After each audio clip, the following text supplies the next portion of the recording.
Abril es un mes en el que comienza a hacer buen tiempo, los parques se llenan de niños, las alergias empiezan a aflorar y Hacienda llama a tu puerta.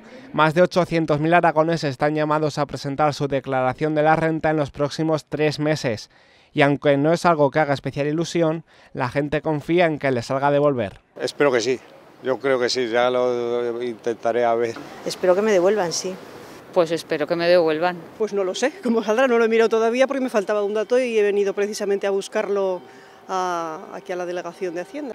En total, la agencia tributaria espera 700.000 declaraciones individuales y conjuntas, que dejarán unos ingresos de 272 millones de euros y se devolverán casi 360 millones.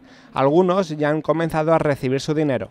Y en cuanto al número de devoluciones acordadas, son ya 4.394, con un importe de 1,8 millones. Bueno, como ven, son cifras que superan las del año anterior y bueno, pues que también dan fe y testimonian pues la facilidad que da la vía telemática como mejor fórmula para obtener la devolución.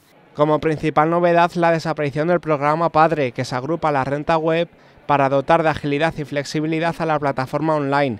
También se pondrá a disposición del usuario un servicio piloto de llamadas telefónicas. Se trata de que la agencia tributaria va a ofrecer la posibilidad de confeccionar de declaraciones a un determinado perfil de contribuyentes mediante una llamada telefónica que va a realizar la propia agencia. Como he dicho, se ha diseñado para esta campaña para un número reducido.